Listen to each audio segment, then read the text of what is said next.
कहानी की हेडलाइन है, सोच अच्छी रखोगे सब लोग अच्छे लगेंगे, नियत साफ रखोगे हर काम ठीक होने लगेगा। आज की कहानी है एक महात्मा और एक चोर की। एक दिन दोनों का आमना सामना हुआ तो महात्मा जी ने कहा, बेटा चोरी करते हो, अच्छा नहीं है, भगवान का नाम लो। तो चोर ने कहा, ठीक है, मैं भगवान का नाम ले लूंगा, अब क्या करूं? बोले, मंदिर जाओ, पूजा पाठ करो। बोले, ये मेरे से नहीं होगा, और कोई काम है तो बताओ।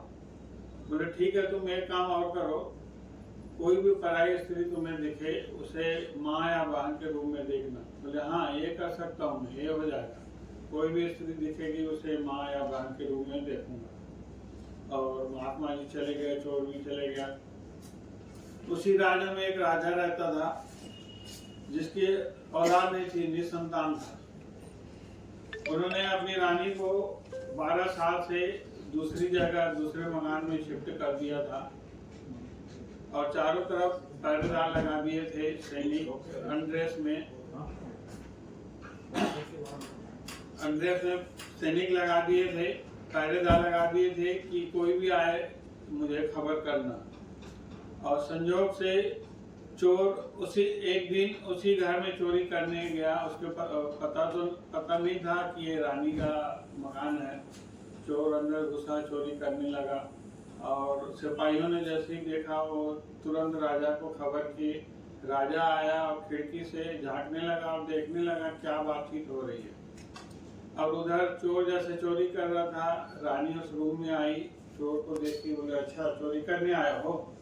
तो चोर हड़बड़ा गया, बोले, रानी साहब माफ करना, मुझे मालूम नहीं था, और राजा को मत बताइए, सिपाहियों को मत बताइए, नहीं तो मुझे सजा दी जाएगी।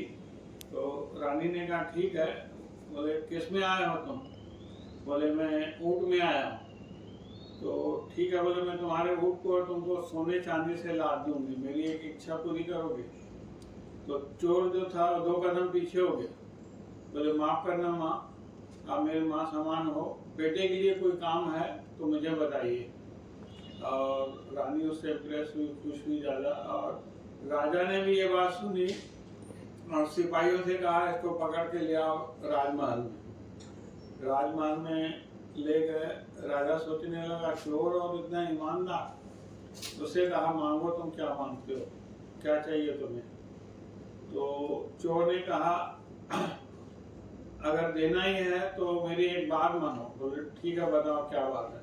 बोले, जो मेरी माँ 12 साल से दूसरे मकान में रही है, रानी जो है रह रही है, उसे आप पूरा मतलब सम्मान के साथ राजमहल में वापस लाओ, जहाँ उसकी जगह है, और उसे सुहागन बना दो। राजा ने कहा, ऐसा ही होगा, मैं खुद जाऊंगा। राजा गया रानी को लेने के लिए और रानी से कहा, चलिए अब हम साथ में रहेंगे राजमहल में। तो रानी बोली, एकदम अचानक हृदय परिवर्तन कैसे हुआ 12 साल के बाद? तो कहा, जो चोर था वो उन्होंने तो ये माँ माना है और उन्होंने कहा है कि मेरी माँ को सम्मान पूर्वक राजमहल में वापस लाओ और साथ में रहो। तो रानी ने कहा, ठीक है, मगर मेरी भी एक शर्त है, बात है। बोले, बताओ? बोला, ऐसा नहीं बताऊंगी, पहले आप कागज में लिख के दो और मुहर लगा के दो महल की कि मैं जो बोलूंगी और वो आप पूरा करोगे। तो राजा सोचने लगा क्या बोलेगी। बोला, ठीक है। मुहर लगा के कागज मंगा के उसको दे दिया गया।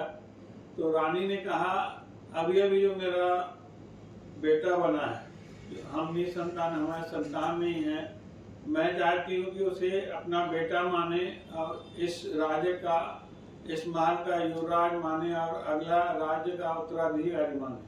राजा ने कहा, ऐसा ही होगा। एक संत की लाइन ने, एक संत की बात को मानने से चोर मतलब वहां का राजा बन गया। एक छोटी सी कहानी हमें सिखाती है कि छोटी सी कहानी सिखाती है कि अगर